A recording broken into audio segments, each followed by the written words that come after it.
Hindi sa damuhan nasusulat ang simula ng mito ni Cristiano Ronaldo, kundi sa loob ng isang palasyong dinisenyo upang lampasan ang hangganan ng kakayahan ng tao.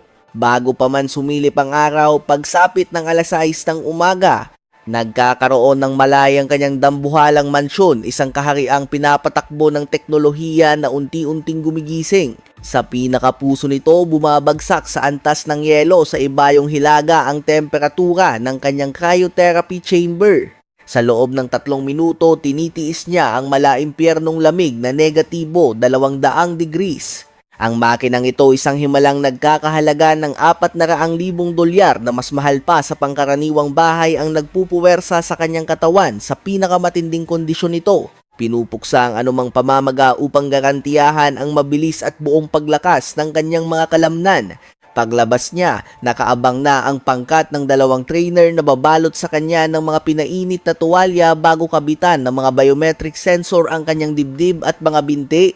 Walang patid na binabasa ang bawat pagkabog ng kanyang puso at tensyon sa buong katawan. Isang baha ng impormasyon ang dumadaloy sa isang higanting salamin, ang mismong sentro ng isang makabagong gym na inabot ng $5 milyong ang ginastos upang itayo.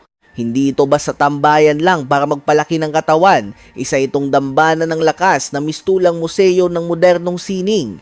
Nakapatong sa makinis na Italianong marmol ang mga itim na bakal na nililukpa ng tatak na CR7, habang ang kisaming fiber optic ay umiilaw kasabay ng mismong pintig ng kanyang puso. Para bang may sariling pag-iisip ang kanyang mga treadmill, kusang inaakba ang tarik, bilis at pati na rin ang lamig ng hangin base sa eksaktong hinihingi ng kanyang ensayo. Sa di kalayuan, naghihintay ang isang hyperbaric oxygen chamber na nagkakahalaga ng $200,000 para sa mas mabilis niyang paghinga at pagbangon pagkatapos magpakapagod. Pagsapit ng alas 7 ng umaga, nakahanda na ang kanyang unang pagkain sa tulong ng 5 personal at dalubhasang kusinero.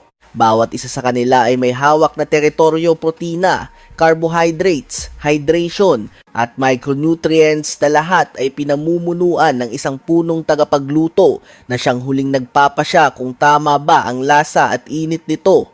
Ang almusal pa lamang na ito ay umaabot na sa halos $1,000, hindi dahil marami ito, kundi dahil bawat sangkap ay ipinilipad pa mula sa mga bansang pinanggalingan nito bago pa man malanta.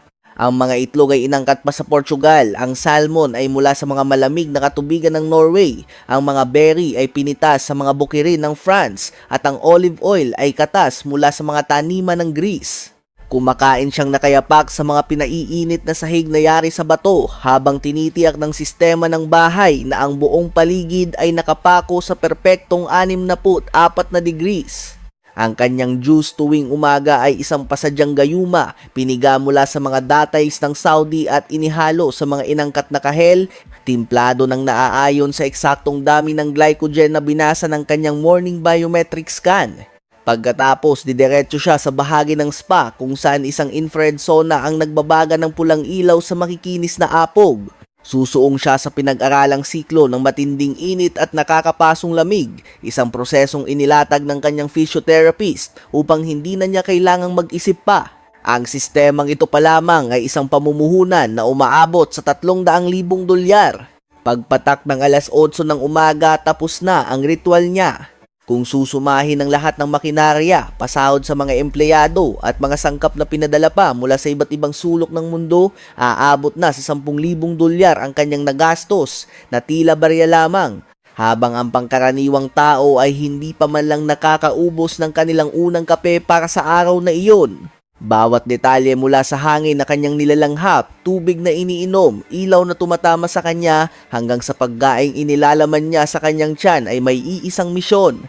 Ang panatilihin ang pinakadisiplinadong pangangatawan sa buong mundo sa antas ng isang tunay na Diyos ng palakasan. Para kay Cristiano Ronaldo, ang umaga ay hindi oras para magpahinga, isa itong patunay ng lubos niyang pagmando sa kanyang buhay. Sa mundo niya, ang pagiging perpekto ay hindi tsamba, isa itong walang awang pagpukpok sa sarili araw-araw. At kung ang ritual niya sa umaga ay tunog pelikulang sci-fi na, ang kanyang dambuhalang palasyo sa Saudi Arabia ay sumasalungat na mismo sa realidad. Pagkapirma niya sa makasaysayang kontrata sa Riyadh, hindi lang siya basta bumili ng bagong bahay, inangkin niya ang isang kahariang hinulma para sa isang hari. Sakop ng kanyang imperyo ang 10 acre ng disyerto na parang himalang ginawang napakalago at pribadong paraiso. Kung titingnan mula sa himpapawid, aakalain mong isa itong pribilehiyadong resort. Ngunit huwag kang magkakamali, bawat butil ng buhangin at bawat hibla ng damo ay pag-aari niya. Ang pangunahing tahanan na kinakalkulang nagkakahalaga ng 300 milyong dolyar ay isang obra maestrang binalot ng purong puting bato mula pa sa Greece, na palilibutan ng mga nagtataasang puno ng palm mula Morocco at binabakuran ng mga pader na mas matangkad pa sa maraming istruktura sa syudad. Ang paghakbang papasok sa kanyang pinto ay tila pagtawid sa isang dimensyon na nagpapalabo sa pagkakaiba ng isang sikat na museo sa buong mundo at ng isang napakarangyang 5-star na hotel. Laman nito ang 17 silid-tulugan, 10 banyong kinamada mula sa marmol, isang bulwagan na halos kasing laki ng isang basketball arena, at isang makapigil hiningang talon sa loob ng bahay na bumubuhos mula sa taas na 3 palapag pababa sa pinakagitna ng tahanan. Sa ilalim ng talon na ito ay isang sahig na gawa sa pinapainit na salamin. Isang disenyong architectural pa lang ay lumagpas na sa 1 milyong dolyar ang halaga. Tila humihinga ang mga pader, ipinaparada ang mga digital art screen na nagpapalit-palit ng maiinit na tagpo ng kanyang karera. Mga malamat na goal, nagkikinangang mga tropeo, at mga pabalat ng sikat na magazine na lahat ay nakakwadro sa purong 24 na karat na ginto. Pagsapit ng gabi, nag-iiba ng anyo ang mga kisame at naglalaro ang kulay upang gayahin ang nakamamanghang paglubog ng araw sa disyerto. Ang sistemang ito ng pailaw, isang himala ng inhenyeriya na inabot ng halos 5 milyong dolyar, ay kayang kopyahin ang eksaktong sinag ng araw sa anumang lungsod na naging entablado ng kanyang mga laro. Ngunit sa ilalim ng lupa, mas lalong nababaluktot ang realidad. Nakatago sa ilalim ng mismong villa ang isang lihim na santuwaryo na may 2 palapag, isang pribadong daigdig na lingid sa paningin ng karamihan. Ang unang palapag sa ilalim ay isang higanteng pugad para sa kalusugan, nagtatampok ng isang cryo recovery chamber, bulwagan para sa masahe, sauna, malalaking paliguan ng yelo, at isang steam room na napapalibutan ng mga bloke ng Himalayan salt na naglalabas ng banayad at ginintuang liwanag. Pagbaba palalo ay bubungad ang isang pribadong bunker para sa ensayo, kumpleto sa sariling artipisyal na damuhan sa loob, hiwalay na kwarto para sa boksing, at isang pasilidad na kayang kopyahin ang pagnipis ng hangin sa matataas na bundok. Ang pagpapagawa pa lamang ng pasilidad na ito sa ilalim ng lupa ay umabot na sa 40 milyong dolyar. Ang sistema ng seguridad dito ay pumapantay sa pinagbabantayang tirahan ng isang presidente, dinipensahan ng 20 guwardya na walang tigil na nagpapalitan kada 12 oras. Ang buong paligid ay nakapailalim sa maselang pagmamatyag ng mga kamerang may facial recognition na patuloy na nagpapadala ng impormasyon sa isang command center na pinatatakbo 24 na oras araw-araw. Kahit ang pangunahing tarangkahan ay mistulang isang mug, isang pinatibay na istruktura na inabot ng halos 1 milyong dolyar bago na disenyo at naitayo. Sa loob ng mga pader na ito, ang pamilya ni Ronaldo ay namumuhay bilang mga makabagong dugong bughaw. Ang kanyang mga anak ay nag-aaral sa mga pinakaabanteng silid-aralan armado ng mga digital na pisara na may kakayahang sumagap ng live na turo mula sa mga ekspertong guro sa London man o Lisbon. May sariling kwarto ng bihisan si Georgina na nagpapamukhang bahay kalapati lang sa mga karaniwang apartment sa syudad, at matatagpuan dito ang isang napakahigpit na vault para sa mga alahas na mabubuksan lamang sa pamamagitan ng kanyang fingerprint. Bawat pasilyo ay nalalanghapan ng isang mamahaling pabango na eksklusibong ginawa para lang sa tirahang ito.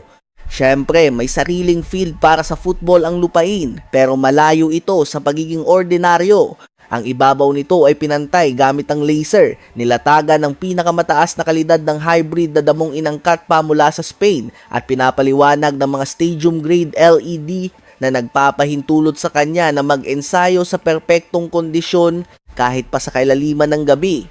Ang damuhang iyon lang ay nagkakahalaga na ng isa pang 2 milyong dolyar. At para sa mga sandali ng katahimikan at pagninilay, mayroon siyang pribadong kapilya na patagong nakapwesto sa likod ng mga hardin kung saan siya ay maaaring manalangin ng taimtim. Ang pinakakorona ng tahanan ay isang sky lounge na nag-aalok ng walang harang at nakamamanghang tanawin ng buong lungsod ng Riyadh. Ang isinumpang mundong ito ay pinapagana lahat-lahat ng malinis na enerhiya, kasama pa ang dambuhalang armada ng mga backup generator na ibinaon ng malalim sa ilalim ng pangunahing patio. Ang ginagastos pa lamang taon-taon sa pagpapanatili ng ganda nito ay katumbas na ng yaman ng isang hari, $1 milyon na parang buwis. Ngunit iyan ang tiket upang makapasok sa mundo ng mga trilyonaryo dahil higit pa sa pagiging simpleng bahay ang papel nito. Isa itong balwarte, isang kanlungan at isang buhay na bantayog ng pagiging perpekto na itinayo bilang parangal sa kanya. Ngunit anong mga halimaw sa kalsada kaya ang natatago sa loob ng samut-saring garahe ng palasyong ito? Anong mga sasakyan ang nasa ilalim ng utos ni Ronaldo? Ang kanyang koleksyon ng mga auto ay mistulang makinaryang nagsasalaysay ng kanyang mabilis na pag-angat sa kapangyarihan. Nagsimula ito sa mga kotseng pinapangarap niya lang noon at nagtapos sa mga obra maestra sa daan na maging ang buong bansa ay mahihirapang bilhin. Sa simula ng kanyang karera, bago pa man mahasa ng buo ang kanyang alamat, nagmamaneho na si Ronaldo ng mga sasakyang itinuturing na panukat ng yaman ng mga anak mayaman ngayon. Laman ng garahe niya noon ang ilang Audi mula sa partnership nila ng Real Madrid, isang RS7, isang Q7 at isang S8. Naging Panginoon din siya ng isang Range Rover Autobiography, isang Maserati Grand Cabrio at isang Porsche Cayenne Turbo. Noon, ito na ang pinakatuktok ng pangarap pagdating sa mga sasakyan. Ngunit ngayon, mga alingaw-ngaw na lang ang mga ito sa isang garaheng nag-uumapaw sa sukdulan at walang pasubaling labis-labis na yaman. Nang tumalon ng kanyang kayamanan mula sa pansarili hanggang sa kayang bumuhay ng ilang henerasyon, nag-iba rin ng anyo ang kanyang garahe na naging isang pribadong museo ng makinarya at sining. Ang kanyang Ferrari F12 TDF na pinagpepresyuhan ng $600,000 ay hinulma bilang pagpupugay sa maalamat na kasaysayan ng Ferrari sa karera ng Tour de France. Isa itong napakabihirang kayamanan, isa lamang sa 800 na ginawa't inilabas sa buong mundo. Ang kabuuan ng balangkas nito'y nililok mula sa purong carbon fiber, isang himala ng inhinyeriya na napakagaan na kahit isang kamay mo lang ay sapat na para buksan ang makina. Sa tabi nito'y nakahimlay ang isang alamat, ang Ferrari Monza SP1, isang speedster na may halagang $2 milyon na lumalapastangan sa anumang kumbensyon. Ipinagmamalaki ang bukas na cockpit na may baluting gawa sa aluminum na may tibay pang militar. Hindi lang ito isa sa mga pinakabihirang obra ng Ferrari. Ito ay isang makinang may sariling antas ng pagiging eksklusibo na hindi mo kayang bilhin ikaw ang kanilang hinirang. At sumunod ang Lamborghini Aventador LP 741 testamento sa dalisay na bagsik ng Italia na nagkakahalaga ng $250,000 na sumisirit sa bilis na 60 sa ilalim ng 3 segundo at umuungal habang nilalagpasan ng 200 milya kada oras. Ngunit ang kaluluwa ng halimaw na ito ang pinakakahanga-hangang lihim, ang makina na pinanday sa mga kamay ng iisang maestro sa Santa Agata, na siyang nag-ukit ng kanyang inisyal sa bloke na parang isang alagad ng sining na lumalagda sa kanyang obra maestra. Para sa mga pagkakataong kailangan niya ng higit pa sa isang upuan para sa pasahero, nasa ilalim ng kanyang kapangyarihan ng Lamborghini Urus, isang dambuhalang nagkakahalaga ng $300,000 na pinagsasama ang kabangisan ng isang supercar at ang tungkuling protektahan ng kanyang pamilya. Subalit ang McLaren Senna, isang makinang tinatayang nagkakahalaga ng $1 milyon ay umiiral sa ibang dimensyon ng realidad. Ang disenyo nito ay isang purong akto ng agresyon na lumilikha ng napakalakas na diin pababa sa pinakasukdulang bilis nito na mas matindi pa kaysa sa sarili nitong bigat, na ang ibig sabihin sa literal na paraan kaya nitong labanan ang grabidad at magmaneho sa kisame kung sakaling may kalsadang itatayo roon. Ang mga pinto nito na gawa sa salaming ganap na nakikita ang loob ay ginagawang isang nakakakilabot ngunit nakakatuwang panoorin ang humahagibis na semento sa ilalim mismo ng iyong mga paa. Ang kanyang Aston Martin DBS Superleggera, isang makinang pangarap na may halagang $350,000 ay ang karwaheng gagamitin ng mas mayamang James Bond na pinapatakbo ng isang twin-turbo V12 na may kintab na walang kapintasan, bunga ng mahigit 200 oras ng masusi at manual na pagpapakinis. At ngayon, papasukin natin ang kaharian ng Rolls-Royce kung saan ang karangyaan ay lumalagpas patungo sa sukdulang kabaliwan. Ang kanyang Ghost na nagkakahalaga ng 400,000 dolyar ay ibinabalot ang mga sakay nito sa isang santuwaryo na napakatahimik na mas tahimik pa kaysa sa isang silid-aklatan kung saan lahat ay bumubulong. Ang kanyang Rolls-Royce Phantom Drophead Coupe na malapit sa $250,000 ay ipinapakita ang likurang bahagi na gawa sa purong teak wood na pinatibay ng 9 na patong ng barnis na ginagamit sa mga sasakyang dagat upang malabanan ang hampas ng alon. Ngunit ang pinakamapangahas niyang Rolls-Royce ay ang Phantom Tranquility Edition, isang milagro mula sa kalangitan, isa sa 25 piraso lamang na umapak sa balat ng lupa. Sa pinakapusod nito, ang mismong pihita ng volume ay hinulma mula sa alikabok ng Muonyo na Lusta Meteorite, isang tunay na piraso mula sa isang bagay pangkalawakan na may edad 4.5 bilyong taon na minsang nagliyab sa himpapawid ng Sweden. Literal niyang inuutusan ang kanyang sound system gamit ang isang piraso ng sansinukob. Ang karangyahang ito na hindi mula sa mundo ay nagpapatuloy sa kanyang Bentley Continental GT Speed at Flying Spur. Bawat isa ay isang deklarasyon ng kapangyarihan na nagkakahalaga ng 300,000 dolyar. Ang manibela ng bawat makina ay masusing binalutan ng katad na galing lamang sa mga torong Scandinavian.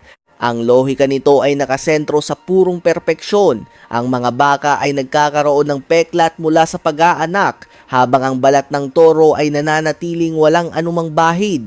Ito ay isang patunay sa kredo ng Bentley. Walang kahit isang piraso ng diperpektong katad ang ituturing na katanggap-tanggap. At nakatago sa isang lihim na lugar ang mga alamat ng kanyang nakaraan, isang Porsche 911 Turbo S, isang McLaren MP412C at maging isang Chevrolet Camaro, isang alaala mula sa kanyang mga kabataan. Ngunit ang mga dating pinakaiingatang higanteng ito ay natutulog na ngayon sa kanilang mga puntod, bihirang-bihirang matikman ang malayang kalsada. At ngayon darating tayo sa puso ng koleksyon, ang banal na Trinidad ng Bugatti. 3 ang pagmamay-ari ni Ronaldo at may mga usap-usapan tungkol sa ika-4. Una, ang Bugatti Veyron Grand Sport Vitesse, isang Titan na nagkakahalaga ng halos 2.5 milyong dolyar. Ang makinang bumasag sa harang ng 260 milya kada oras, isang hypercar na ang mga pasukan ng hangin ay lumalamon ng sapat na hangin sa loob ng 60 segundo para punuin ang isang buong bahay. Ang Bugatti Chiron na may halagang 3 milyong dolyar ay tinutulak ang hangganan ng katinuan. Ang cooling system nito ay kailangang magtulak ng 10 galon ng coolant sa napakalaking makina nito bawat 20 segundo, para lang maiwasan ang isang malagim na pagkatunaw. At nariyan ang obra maestra, ang Bugatti 110, isang alamat na nagkakahalaga ng 9 na milyong dolyar, isa sa 10 piraso lamang sa buong planeta. Nilikha bilang isang sagradong pagpupugay sa nagtatag ng Bugatti, ang pagbuo nito ay 1 taon ng banal na paglalakbay na puro manual na pagkakabit. Bawat isang headlight ay isang milagro ng salamin na inukitan ng laser na may presyong mas mahal pa kaysa sa isang maliit na kotse, ngunit may isang misteryong nananatili. Ang Bugatti La Voiture Noir, ang pinakamahal na sasakyan sa buong planeta na may nakakayanig na presyong halos 19 na milyong dolyar, ay naglaho sa mga kamay ng isang misteryoso at hindi kilalang mamimili. Ang bentahan ay nangyari sa parehong taon kung kailan ipinagawa ni Ronaldo ang kanyang 110, at ang itsura nito ay isang perpektong salamin ng sarili niyang panlasa, isang simponya ng itim sa itim na may matalim na kaibahan ng puting tahi at isang loob na brutal sa pagiging simple. Kung totoo ang mga bulong-bulungan, nangangahulugan itong isang tao lang ang may hawak ng isang armada ng Bugatti na nagkakahalaga ng mahigit 30 milyong dolyar. At na para bang hindi pa sapat ang panteon na ito ng bilis, mayroong alamat tungkol sa isang Koenigsegg CCXR Trevita na nagkakahalaga ng 5 milyong dolyar. Ang mismong katawan nito ay hinabi mula sa carbon fiber na nilagyan ng mga diamante. Maging ang sasakyang ginagamit niya para sa pang-araw-araw na gawain, ang Ferrari Puro Sangue, ay nagsisimula sa nakakagulat na halagang 400,000 dolyar. Sa kabuuan, ang imperyo ng sasakyan ni Ronaldo ay tinatayang nagkakahalaga ng 50 milyong dolyar. Ang kayamanang ito ay nakakalat sa kanyang mga palasyo sa Portugal, Madrid at Riyadh. Ang ilan ay ginigising isang beses sa isang buwan para lamang mapanatiling tumitibok ang kanilang mga puso. Para sa kanya, hindi lamang sila mga makina, sila ay mga monumento. Bawat isa ay sumisimbolo sa isang bagong tuktok na nasakop, isang antas ng pag-iral na hindi kayang abutin ng mga ordinaryong mortal. Kapag oras na para lisanin ang santuwaryo na ito ng kapangyarihan, ang kanyang huling pinipili ay madalas ang Rolls-Royce Cullinan. Ito ang kanyang karwahe patungo sa paliparan bago niya sakupin ang mga dayuhang larangan. Ngunit huwag siyang ipagkamali sa isang karaniwang manlalakbay. Hindi siya sumasakay sa mga komersyal na eroplano tulad nating lahat. Hindi, si Cristiano Ronaldo ay naguutos sa kanyang sariling pribadong hukbong panghimpapawid at higit sa isa ang pag-aari niya.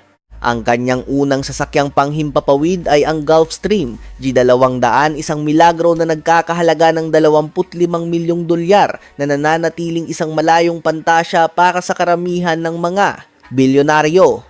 Ang mid-size na sasakyang ito ng karangyaan ay kayang magsakay ng 10 pasahero sa sukdulang kaginhawahan na may kakayahang tumawid sa mahigit 3,000 milya ng kalawakan ng walang tigil. Ang pagpasok dito ay parang pagpasok sa isang penthouse na nakalutang sa kalangitan na may malalambot na upuang katad, makikinang na mesang gawa sa walnut at eleganteng mga detalyeng kulay ginto na bumabaybay sa mga dingding ng cabin. Isang kumpletong kusina ang nakahanda na sinusuportahan ng 2 palikuran at satellite wifi na nagpapahintulot sa kanya na manood ng mga laro ng live mula sa 40,000 talampakan. Nakuha niya ang simbolong ito ng pangingibabaw noong ang kanyang mga kasabayan ay nagsisiksikan pa sa coach class, isang hakbang na agad na naglagay sa kanya sa isang liga na para sa kanya lamang. Ngunit ito ay simula pa lamang ng unang kabanata. Habang lumalaki ang kanyang imperyo, lumalaki rin ang kanyang ambisyon. Umakyat si Ronaldo sa isa sa mga pinakasopistikadong pribadong sasakyang panghimpapawid na nagawa kailanman, ang Gulfstream G650. Isang dambuhalang nagkakahalaga ng 75 milyong dolyar na kayang sakupin ang mahigit 7,000 milya nang hindi humihinto para sa gasolina. Sa makinang ito lumiliit ang mundo. Mula Lisbon hanggang Los Angeles, Riyadh hanggang New York, ang malalayong distansya sa mundo ay pinag-uugnay sa isang tuloy-tuloy na paglalakbay. Ang G650 ay isang bulong sa himpapawid, isa sa pinakamabilis na sasakyang panghimpapawid na pangsibilyan sa mundo. Humahawi sa hangin malapit sa bilis ng tunog habang pinapanatili ang isang cabin na singtahimik ng isang marangyang hotel suite. Ang loob nito ay sadyang hindi ka panipaniwala. Naglalaman ito ng 18 panauhin nang walang kahirap-hirap, ipinagmamalaki ang isang buong silid kainan, isang king-size na kama, 2 marangyang banyo, at isang kumpletong kusina, kung saan ang isang personal na chef ay maaaring lumikha ng mga gourmet na pagkain habang ang mundo ay naglalahad sa ibaba. Ang mga dingding ng cabin ay binalot sa kamay na tinahing beige na katad at bawat bintana ay isang napakalaking hugis itlog na portal na idinisenyo upang paliguan ang loob sa sikat ng araw. Sa lapad na halos 3 talampakan bawat isa, ito ang pinakamalalaking bintana na naisama sa isang pribadong jet na nag-aalok ng walang kapantay na malawak na tanawin ng kalangitan. Sa ganitong kataas, ang hapunan ay hindi lamang isang pagkain. Ito ay isang piging na ginaganap sa gitna ng mga ulap, isang salo-salo sa itaas mismo ng panahon na namamahala sa mundo. Ang henyo ng G650 ay nakasalalay sa kapaligiran nito habang lumilipad sa 40,000 talampakan. Ang presyon sa loob ng cabin ay masusing pinananatili upang maramdaman mo na para kang nakatayo sa 3,000 talampakan lamang. Hindi ito isang simpleng katangian lamang, ito ang kanyang lihim na sandata. Ito ang dahilan kung bakit kayang bumaba ni Ronaldo mula sa isang transcontinental na biyahe at dumiretso sa training pitch na may ganap na panibagong lakas. Para sa kanya, ang nakakapanghinang sumpa ng jetlag ay tuluyan nang nabura sa kanyang mundo. Dahil sa realidad ng isang trilyonaryo, ang iisang private jet ay maituturing na kakulangan kaya't may isa pang dambuhala na bumubulong-bulong na nakahimpil sa kanyang hangar, ang Bombardier Global 6000.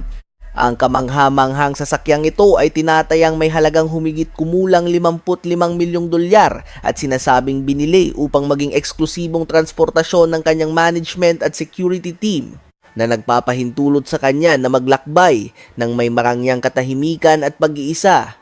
Ito ang kategorya ng sasakyang panghimpapawid na nakalaan lamang sa mga pinakamataas na pinuno ng estado, isang lumilipad na sentro ng kapangyarihan na nilagyan ng mga engrandeng silid-pulungan, mga pribadong pahingahan, at isang antas ng katahimikan na sukdulan kahit ang atungal ng makina ay hindi mo man lang mararamdaman. Isipin mo itong kanyang makalangit na palasyo, isang nakatagong reserba ng kapangyarihan. Ngunit ang tunay na koronang hiya sa kanyang armada sa himpapawid ay ang maalamat at binubulong-bulong lamang na Gulfstream G700. Eto na ang pinakabago at pinakamarangal na private jet na kailan may lumipad na may halagang umaabot sa nakakagulat na 70 milyong dolyar. At kung nagmamay-ari nga siya nito, aangat ang kabuang halaga ng kanyang personal na fleet sa mahigit 200 milyon. Ang G700 ay mas mahaba, mas matulin at mas tahimik kaysa sa anumang sasakyang panghimpapawid sa kategorya nito. Mayroon itong 20 panoramic window, kayang magpatulog ng hanggang 10 pasahero at may kasamang master suite na may sarili pang pribadong shower. Maging ang ilaw sa loob ng cabin ay matalinong nag-adjust upang umayon sa anumang time zone na kanyang papasukan, na epektibong nilalabanan ang jet lag sa pamamagitan ng pag-recalibrate ng kanyang internal body clock habang siya ay nasa himpapawid. Sinasabing kasama sa kanyang custom configuration ang isang maliit na personal gym, isang napakamodernong cryotherapy recliner, at isang nakamamanghang fiber optic na kisame na perpektong ginagaya ang mga konstelasyon sa kalangitan ng Madeira, ang kanyang sinilangang bayan. Kaya kahit nasa 40,000 talampakan ng taas, literal siyang natutulog sa ilalim ng parehong balabal na mga bituin na nagbantay sa kanyang kabataan. Sa ganitong antas, ang kanyang hangar ay hindi na isang garahe kundi isang pribadong international airport. Kung pagsasama-samahin, ang mga jet ni Ronaldo ay kumakatawan sa isang puhunan na higit sa 240 milyong dolyar. At bawat isa sa mga ito ay pinananatiling nasa estado ng agarang kahandaan para sa paglipad.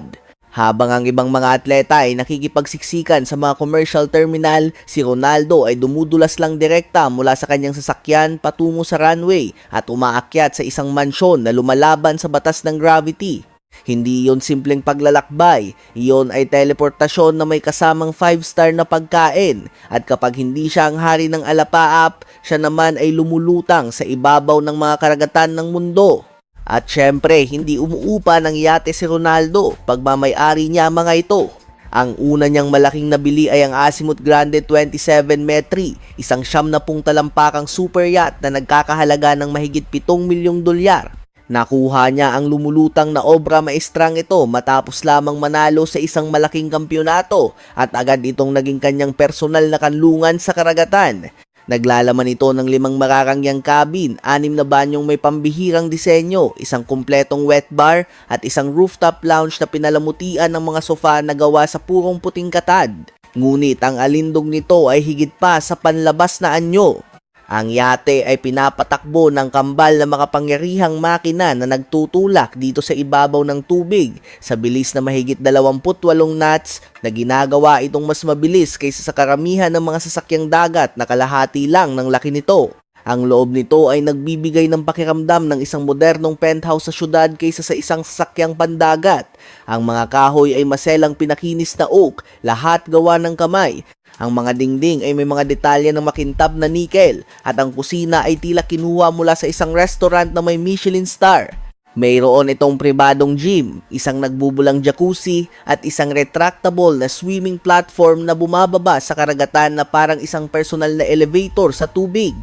Kapag nakaangkla siya sa baybayin ng Amalfi Coast o Mallorca, tunay itong nagmumukhang isang pribadong resort na lumulutang sa bughaw na dagat. Ang maintenance lamang para sa yateng ito ay nagkakahalaga ng humigit kumulang 1 milyong dolyar bawat taon. Saklaw ng halagang iyon ang sahod ng mga tripulante, napakamahal na bayarin sa daungan at 24 na oras na paglilinis. Ngunit kapag namumuhay ka sa estilo ng isang trilyonaryo, ang ganitong gastos ay barya lamang para sa ganap na kapayapaan at privacy. At nariyan pa ang sasakyang dagat na nababalitang kasalukuyang ginagawa para sa kanya, isang custom-built na CR super yacht na maaaring umabot sa halagang malapit sa 40 milyong dolyar sa sandaling matapos ito.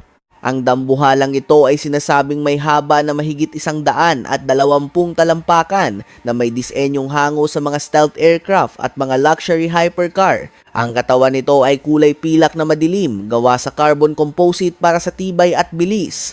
At ang deck nito ay eleganteng binalot sa teakwood na galing pa sa puso ng Burma.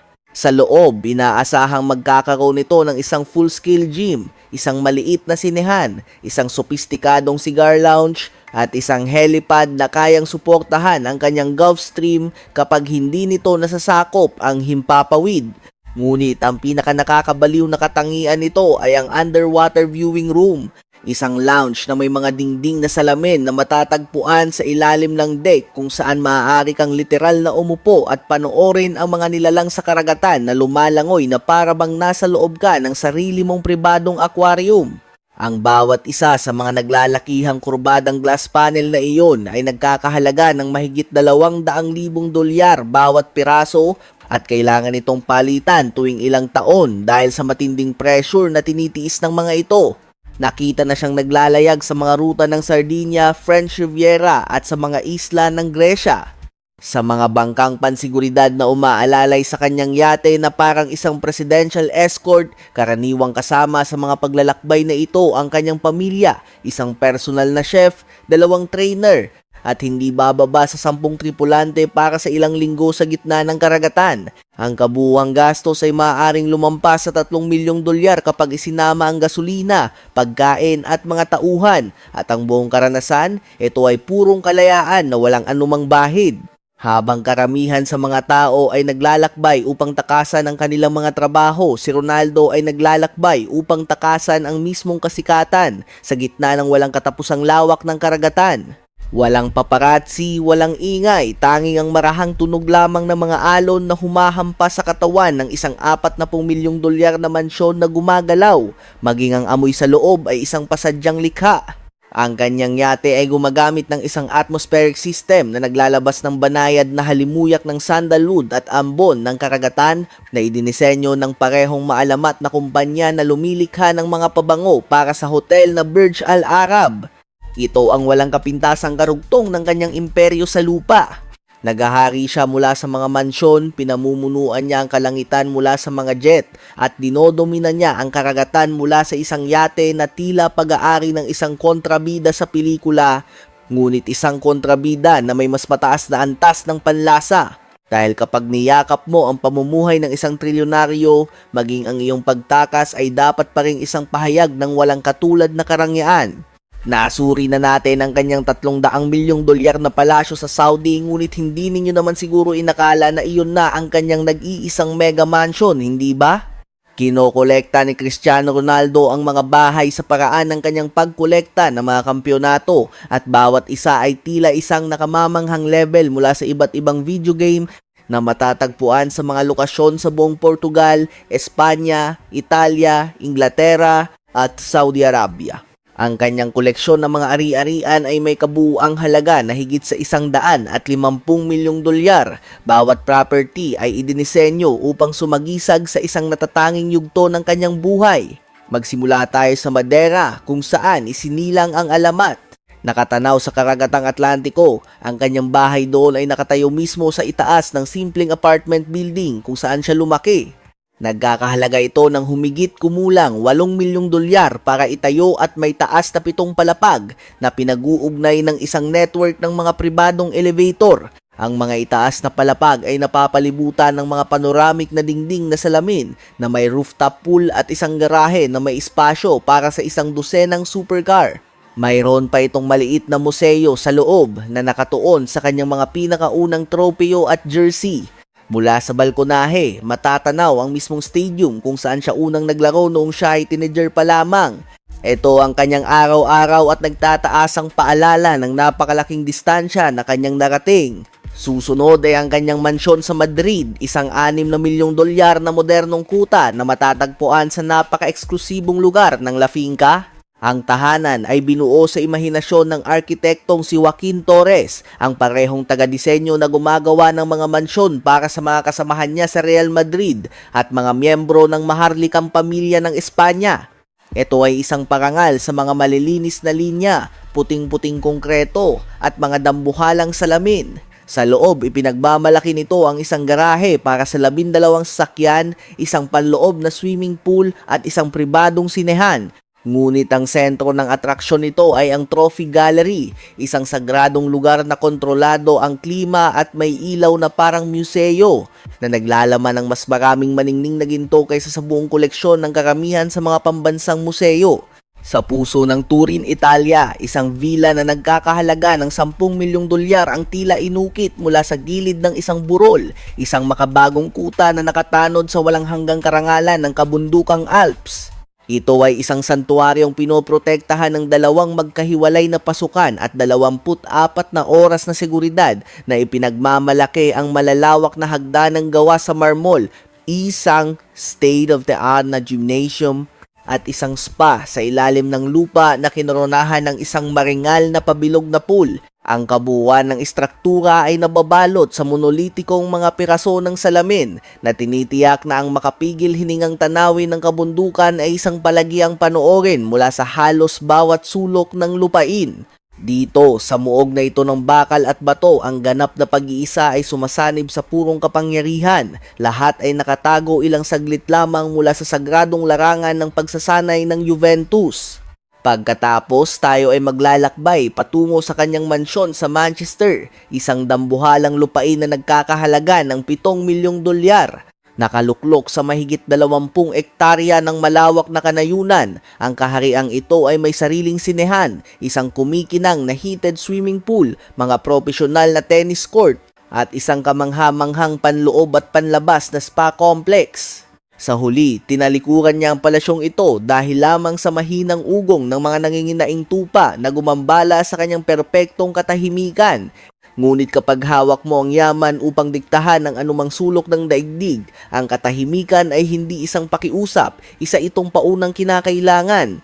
Sa kanyang pagbabalik sa Lisbon, binago niya ang kasaysayan sa pag-angkin sa sinasabing pinakamahal na apartment na naibenta sa buong Portugal, isang penthouse sa kalangitan na tinatayang nagkakahalaga ng mahigit 7 milyong dolyar. Nagahari ito mula sa tuktok ng Castillo 7 Development na nag-aalok ng banal at malawak na tanawin ng lungsod, isang rooftop pool na tila umaabot sa kalangitan at isang personal na gym na nakabitin sa ibabaw ng kumikinang naabot tanaw. Ang kutang ito sa himpapawid ay pinatibay ng mga bintanang hindi tinatabla ng bala at nagbibigay ng eksklusibong access sa elevator mula sa isang garahe sa ilalim ng lupa at pagkatapos, nariyan ang hindi may kakailang hiyas ng kanyang korona.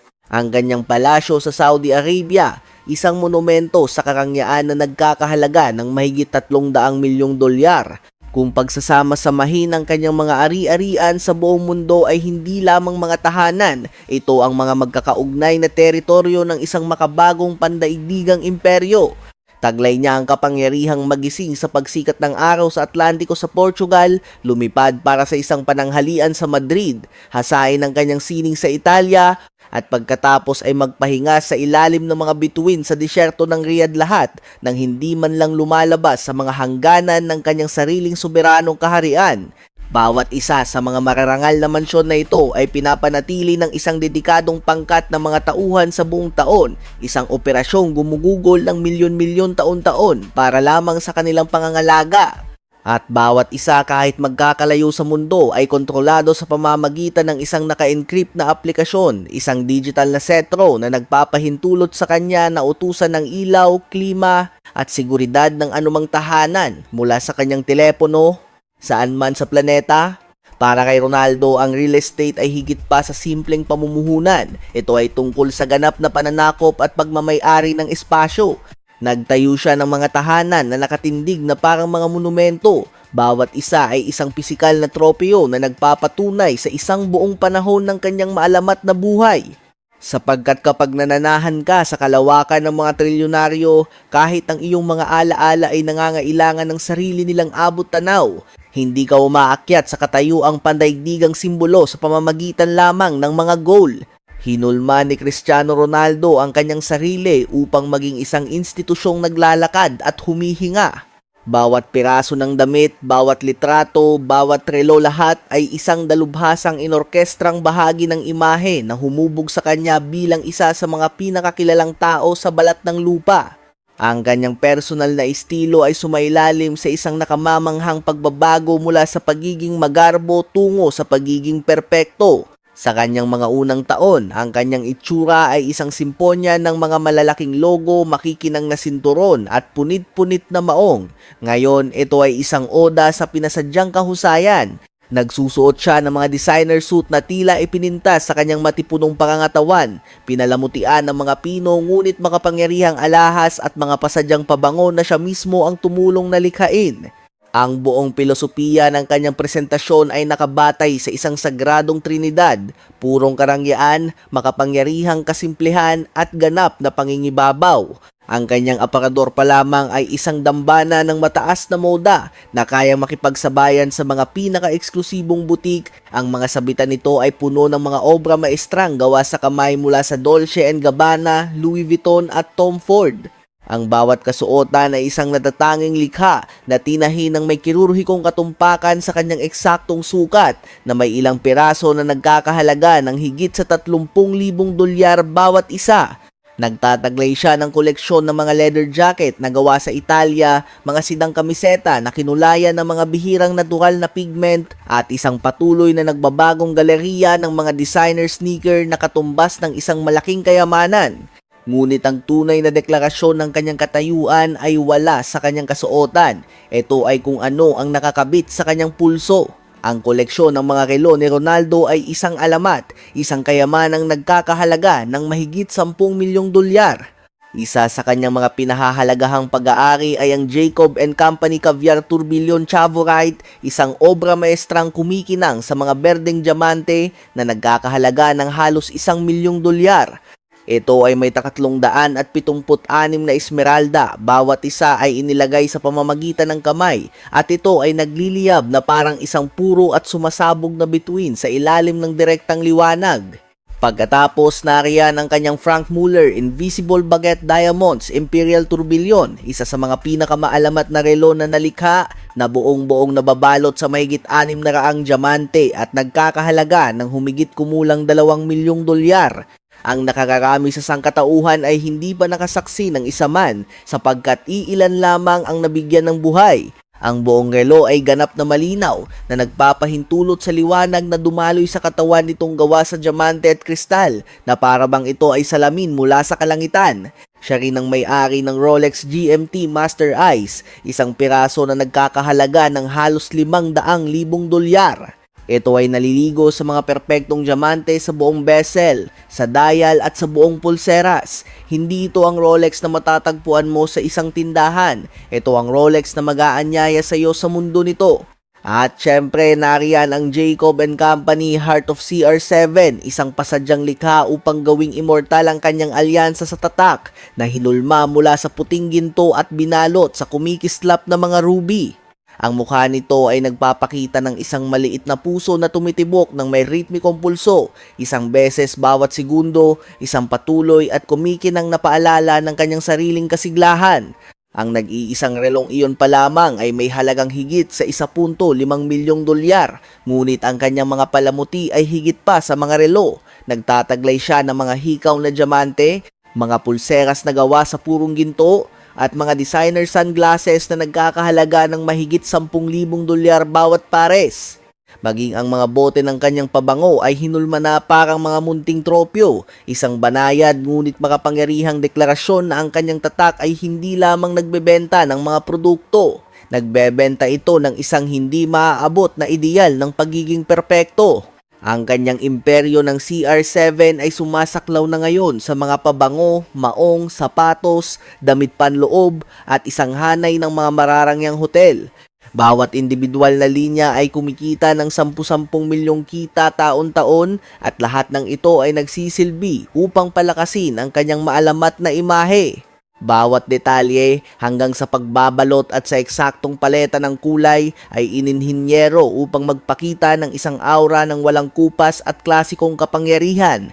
Ang buong diwa ng tatak ay nakabatay sa disiplina, kagandahan at hindi matitinag na kumpiyansa. Kapag pumasok ka sa isang tindahan ng CR7, hindi ka lamang bumibili ng damit, inaangkin mo ang isang nahahawakang piraso ng inaasam-asam na pamumuhay mismo. Ang mismong hangin ay amoy malinis na linen at ang nakalalasing na halimuyak ng walang hangganang ambisyon. Ang obsession sa detalye ay halos supernatural. Ang signature fragrance na kanyang isinusuot ay isinilang sa isang laboratorio sa Madrid kung saan maingat na inaayos ng mga dalubhasang perfumer ang formula nito batay sa klima ng kanyang kasalukuyang tinitirhan. Dahil dito, ang kanyang amoy sa Saudi Arabia ay bahagyang naiiba sa katumbas nito sa Europa na muling binuo upang umayon sa natatanging halumigmig at init ng rehiyon. Ito ang malalim na katotohanan na naghihiwalay kay Ronaldo sa lahat ng iba pa. Hindi siya nagsusuot ng mga tatak, siya na ang naging tatak. At maging siya man ay naglalakad sa isang red carpet o umaakyat sa hagdan ng isang pribadong jet, ang imahe ay nananatiling hindi nagbabago, matikas, kontrolado at lubos na perpekto mula ulo hanggang paa. Para sa sinumang mortal, ang pagpapanatili ng ganitong pagkatao ay isang buong karera na. Para kay Ronaldo, ito ay kung paano lamang niya sinisimulan ang kanyang araw. Sa likod ng mga kawan ng mga supercar, mga pribadong jet at mga palasyong mansyon. Para kay Cristiano Ronaldo, ang pamilya at pribadong buhay ay mga kayamanang hindi matutumbasan ng salapi at ang pagbabantay sa mga ito ay naging isang walang humpay na operasyong nagkakahalaga ng multimilyong dolyar bawat taon. Ang kanyang buong sistema ng seguridad ay kumikilos na may nakakakilabot na husay na animoy isang pribadong sandatahan na palaging nasa pinakamataas na alerto. Dalawang dating operatiba ng Special Forces ang gumagalaw na parang mga anino. Ang kanilang presensya ay isang palagian at tahimik na babala. Ang isa sa kanila ay isang dalubhasa sa sining ng malapitang labanan, isang paratrooper na batikan sa digmaan at hinubog sa pinakamahuhusay na unit ng mga komando ng Portugal. Ang kanyang katuwang ay ang kaluluwa sa likod ng makinarya, ang siyang nagpaplano ng paunang pagmamanman, masusing sinusuri ang bawat ruta, tinitiyak ang kaligtasan ng mga labasan at pinag-aaralan ng kilos ng mga tao bago pa man tumapak ang anino ni Ronaldo sa lugar. Kapag siya ay kumikilos, ang pangunahing dalawang ito ay lumulobo sa isang pangkat ng mahigit 100 espesyalista, isang perpektong pagkakatugma ng mga trooper, piloto ng drone, at mga bantay sa mundo ng digital na tumutugis sa anumang bakas ng kanyang kinaroroonan. Kalimutan na ang mga karaniwang sasakyan. Ang kanyang motorcade ay isang armada ng mga gumugulong na kuta, mga Mercedes Maybach na may baluti. Bawat isa ay nagkakahalaga ng mahigit kalahating milyong dolyar at dinesenyo upang hindi tablan ng bala at kayanin ang lakas ng pagsabog. Ang buong convoy ay dumadaos-dos sa mga lansangan na may nakapangingilabot na kaayusan na tila isang eskorteng pampresidente na nakasentro sa isang sasakyang nagsisilbing sentro ng operasyon na may palagiang direktang linya sa lokal na kapulisan. Bawat isa sa kanyang mga tirahan ay isang makabagong kuta. Ang kanyang palasyo sa Riyadh ay selyado ng mga biometric scanner, mga sistema ng facial recognition at mga tarangkahang naka-encrypt na bumubukas lamang sa utos mula sa loob. Ang mga bintana ay hindi tinatablan ng bala. Ang mga pader mismo ay may buhay, nilagyan ng mga vibration sensor na nag-aalerto sa pinakamaliit na pahiwatig ng pagpasok sa pamamagitan man ng pag-akyat o pagbutas. Sa puso ng lahat ng ito ay matatagpuan ang isang sentro ng operasyon, ang utak ng buong sistema na nagbabantay sa bawat feed ng kamera at nagpapanatili ng isang live at dedikadong linya sa lokal na pulisya. Ang pagpapatayo pa lamang ng silid na ito ay umabot sa halagang halos 2 milyong dolyar. Ngunit itong kalasag ng seguridad na hindi kayang pasukin ay hindi lamang para sa kanya. Ito ay walang patid na bumabalot upang protektahan ang kanyang buong pamilya. Si Georgina ay binabantayan ng sarili niyang dedikadong pangkat, isang unit ng mga trooper at bodyguard na sanay sa sining ng pag-iwas sa panganib at sa mga komplikasyon ng seguridad sa iba't ibang bansa. Kahit sa isang simpleng pamimili sa Riyadh o Madrid, 2 undercover na bantay ang sumusunod sa kanya sa isang perpektong planadong distansya, sapat ang lapit upang kumilo sa isang iglap, ngunit sapat din ang layo upang maglaho sa gitna ng karamihan. Ang edukasyon ng mga bata ay isang pribadong karanasan na isinasagawa sa loob ng kaligtasan ng kanilang tahanan ng mga piling-piling tagapagturo na pinalipad pa mula sa England, Spain at Portugal. Bawat tagapagturo ay dumadaan sa isang lubusang pagsisiyasat sa kanilang pagkatao at nakatali sa isang kasunduang bakal na nagbabawal magsiwalat ng anumang impormasyon na tinitiyak na ang mundo ng pamilya ay mananatiling isang ganap na lihim. Ang kanilang mga silid-aralan ay mga kababalaghan ng teknolohiya, nilagyan ng mga digital board para sa malayuang pagtuturo at bawat isang sesyon ay dumadaloy sa mga patong-patong na military-grade encryption. Sa loob ng kanilang santuwaryo, ang pamilya ay nagtatamasa ng ganap na kalayaan, protektado mula sa mapanuring mata ng mundo. Bawat pulgada ng espasyo sa labas ay napapalibutan ng 8 talampakang mga halaman at mga pader na sumasagap ng ingay na lumilikha ng isang bula ng perpektong kapayapaan. Maging ang mga aerial drone, ang mga bantay mula sa himpapawid ay dinesenyo para sa isang tahimik na paglipad na tinitiyak na ang halakhak ng mga bata ay hindi kailanman magagambala ng ugong ng kanilang mga tagapagtanggol tuwing ang pamilya ay naglalakbay. Bawat paglalakbay ay isang obra maestra ng lohistika, planado hanggang sa kaliit-liitang minuto. Ang kanyang pribadong jet ay naghihintay sa isang eksklusibong terminal, malayo sa mata ng publiko. Ang kanyang armadong convoy ay diretsyong pumapasok sa mismong tarmac kung saan ang mga lokal na otoridad ay nagbabantay hanggang sa sandali ng pag-alis. Sa paglapag, isang bagong pangkat ng seguridad ang nakaposisyon na, umaandar ang mga makina, handang ipagpatuloy ang misyon. Sa paningin ng mundo, ito ay isang pagtakas na walang kahirap-hirap. Sa likod ng telon, ito ay isang operasyong may kalakhang pangmilitar. Ang milyon-milyong ginagastos niya taon-taon ay hindi para sa luho. Ito ang halaga ng kapayapaan. Hindi ito pagkapraning. Ito ay isang pangangailangan. Para sa isang taong kinikilala sa buong mundo, ang pagiging pribado ay hindi na isang pribilehiyo. Ito ang nagiging pundasyon ng mismong pag-iral. Ang kanyang pamumuhay ay maaaring tila isang biyayang walang anumang pagod, ngunit ang bawat isang sandali ng katiwasayan ay dinisenyo ng may sukdulang pag-iingat. Dahil sa mundo ng mga pinakamayayaman, ang kaligtasan ay hindi iniiwan sa pagkakataong ito ay hinuhulma sa pamamagitan ng determinasyon at teknolohiya. At ang inhenyeriya ni Ronaldo ay lumalampas pa sa hangganan ng kanyang katawan. Patuloy niya itong ginagawang mas makapangyarihan. Ang kanyang buong pagkatao ay naging isang buhay na laboratorio para sa sukdulang antas ng kakayahan ng isang tao. Ang mga tradisyonal na gawain ay isinantabi na. Sa halip, sumasandal siya sa purong datos. Nakatago sa isang lihim na bahagi ng kanyang palasyo sa Riyadh ay isang laboratoryong umiiral ng lingid sa kaalaman ng publiko. Ito ay isang kumpletong sentro para sa bio-optimization, nilagyan ng teknolohiyang sumusukat sa bawat aspeto ng kanyang pisyolohiya. Mula sa blood oxygen saturation at bilis ng paghilom ng muscle fiber hanggang sa balanse ng hormones at maging sa bilis ng kanyang pag-iisip, walang anumang naiiwan na hindi nasusuri bawat linggo. Ang kanyang dedikadong pangkat medikal ay nagsasagawa ng mga full body scan. Hinahanap ang mga pagbabagong hindi makikita ng mata na kahit ang pinakamagaling na manggagamot ay maaaring makaligtaan. Ang pinakaabanteng kasangkapan na kanyang ginagamit ay isang hydro-massage recovery pad, isang makinaryang nagkakahalaga ng halos 200,000 dolyar. Binabalot nito ang kanyang katawan sa mga tiyak na bahagi gamit ang mainit na tubig na ang presyon ay pabago-bago batay sa datos mula sa kanyang mga muscle tension scan. Ang resulta ay isang deep tissue massage na may katumpakang imposible para sa tao na isinasagawa ng isang makina nang hindi nasasaling ng kamay ng tao. Itinutulak pa niya ang mga hangganan sa pamamagitan ng mga electromagnetic muscle stimulation suit na pumipiga sa kanyang mga kalamnan ng libu-libong beses bawat minuto. Hindi ito mga basta-bastang pulso. Ang mga electrode ay sumasabay sa perpektong tiyempo ng kanyang sariling tibok ng puso. Hinuhulma ang kanyang pangangatawan kahit na siya ay nakatayo lamang ng walang kagalaw-galaw.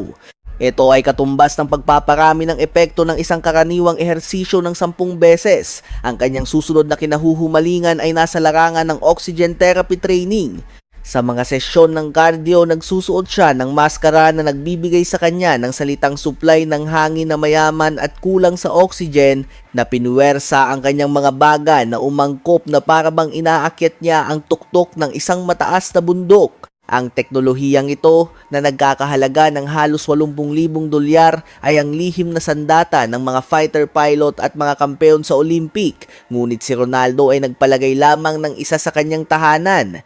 Pagsapit ng gabi, ang proseso ng kanyang pagpapagaling ay ganap ng automatiko. Nagpapahinga siya sa isang matalinong kama na pabago-bago ang tigas at temperatura, habang ang mga microsensor nito ay masusing sinusubaybayan ang bawat yugto ng kanyang pagtulog.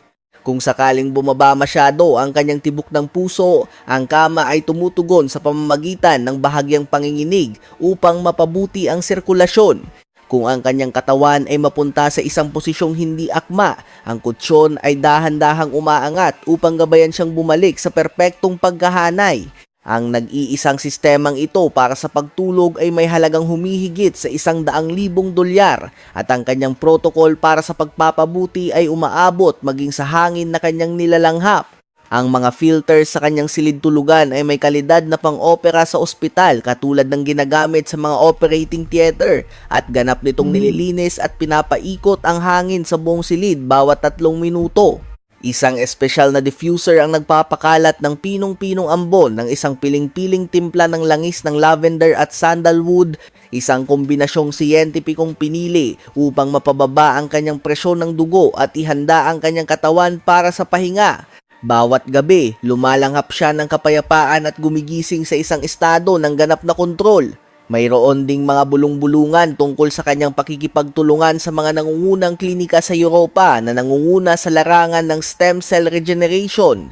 Ang mga revolusyonaryong pamamaraang ito ay naglalagay ng puro at konsentradong stem cell direkta sa kanyang mga kasukasuan at kalamnan, paunang pinapagaling ang mga pinsalang hindi pa nakikita bago pa man ito lumala at maging isang injury.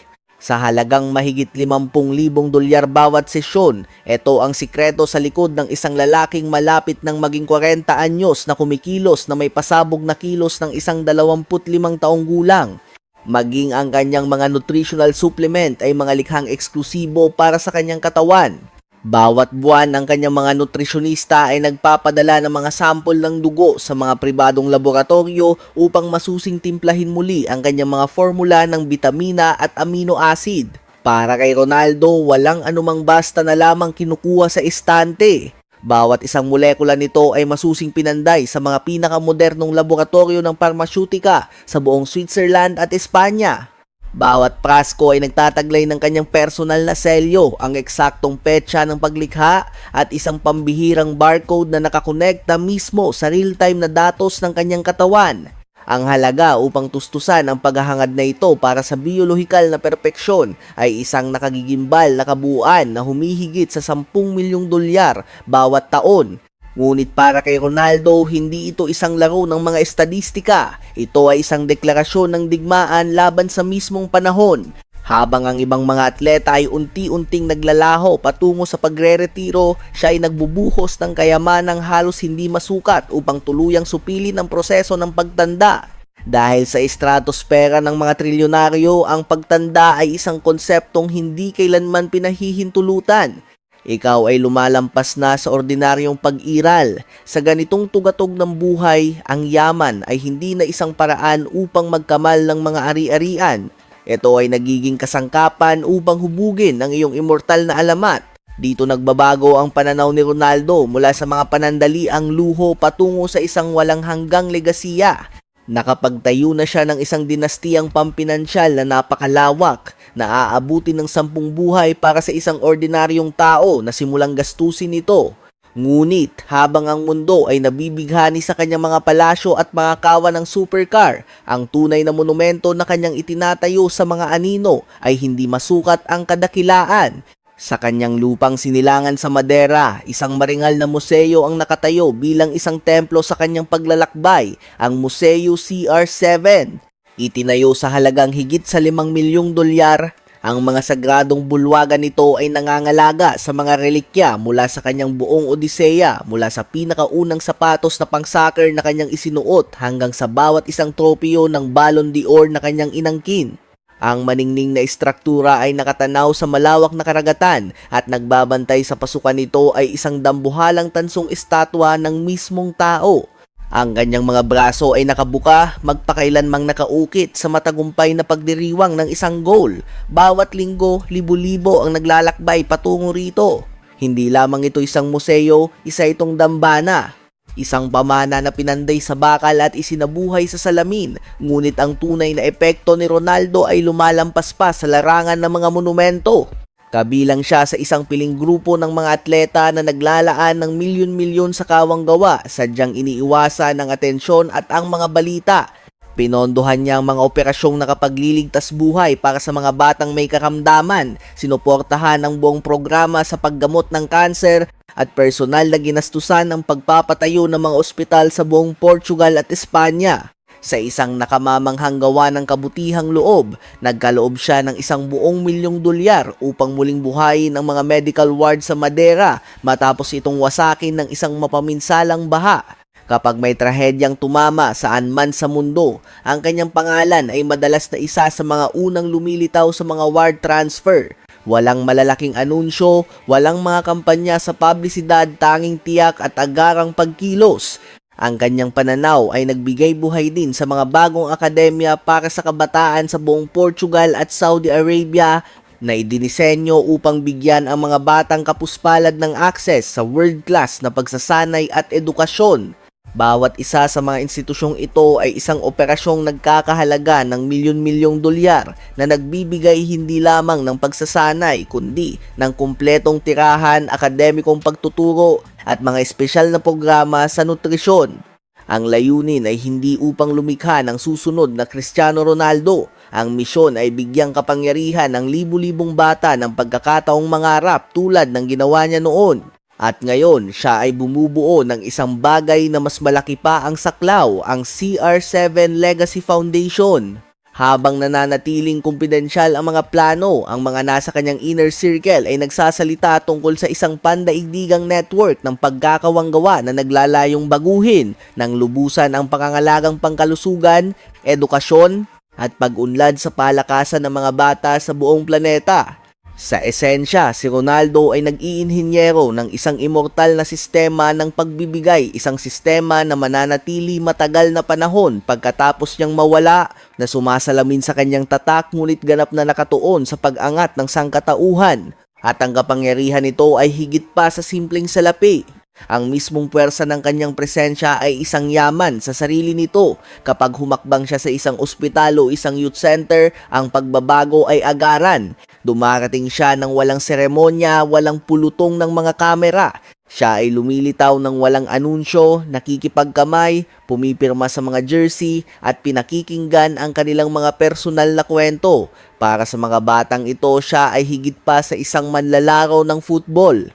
Nakikita nila ang isang buhay na patunay na ang mga pinakaimposibleng pangarap ay maaaring maging katotohanan. Ang pamana para kay Ronaldo ay hindi kailanman tungkol sa katanyagan. Ito ay tungkol sa pananatili. Ginamit niya ang kanyang tagumpay upang maging isang pamana para sa mga susunod na henerasyon at hinabi ang kabutihang loob sa mismong tela ng kanyang tatak. Dahil ang tunay na sukatan ng pag-iral ng isang trilyonaryo ay hindi matatagpuan sa kung ano ang iyong kayang angkinin, kundi sa kung gaano kalaki ang bahagi ng iyong kaluluwa na kaya mong ibigay sa mundo at manatili pa ring pag-aari mo ang lahat. Ang kanyang pangalan ay nakaukit na sa mga aklat ng kasaysayan. Ngayon, ang kanyang ambisyon ay iukit ito sa mismong bato ng panahon. Nasaksihan mo na ang lahat ngayon mula sa bawat posibleng anggulo, ang mga malalawak na mansyon, ang mga hypercar, ang mga pribadong jet, ang mga napakahalagang relo, ang mga dambuhalang yate. Ngunit ang malalim na katotohanan ay wala sa mga ito ang magkakaroon ng anyo kung wala ang puwersa ng kalooban na nagpapagana sa lahat. Hindi lamang binuo ni Cristiano Ronaldo ang isang buhay ng karangyaan. Siya ay nag-inhinyero ng isang buong ekosistema na nagpapakain at nagbibigay gantimpala sa kanyang obsesyon. Bawat pulgada ng kanyang sansinukob mula sa malamig na marmol ng kanyang pribadong gym hanggang sa eksaktong Kelvin ng ilaw sa kanyang silid tulugan ay masusing idinisenyo. Walang mga aksidente, walang pagkukumpiyansa, tinutugunan niya ang kanyang pag-iral na may parehong mabangis na intensidad na dinadala niya sa isang kampyonato. Pagsusuri, katumpakan, ganap na pangingibabaw. Habang ang ibang bahagi ng mundo ay naghahanap ng kaginhawahan, si Ronaldo ay naghahanap ng kabuuang kontrol. Binigyan niya ng bagong kahulugan ng disiplina, ginagawa itong pinakahuling anyo ng karangyaan. At ito ang pangunahing pagkakaiba na naghihiwalay sa buhay ng isang milyonaryo mula sa kaharian ng isang trilyonaryo. Hindi ito isang paghahanap upang magkaroon ng higit pa. Ito ay isang paghahanap upang makamit ang ganap na kapangyarihan sa lahat ng bagay na nasa ilalim na ng iyong utos. Ginawa niyang isang perpektong korporasyon ang kanyang katawan, inininyero ang kanyang tahanan bilang isang high-performance na makina at ginamit ang kanyang oras bilang pinakamahalagang salapi. Bawat pagpili, bawat pagpapahusay, bawat ritual ay nagsasama-sama sa isang nag-iisa at nakayanig mundong resulta, dominasyon. At narito ang pagbabago ng pananaw. Para sa kanya, wala sa mga ito ang pagmamalabis. Tinitingnan niya ang lahat bilang simpleng pagpapanatili.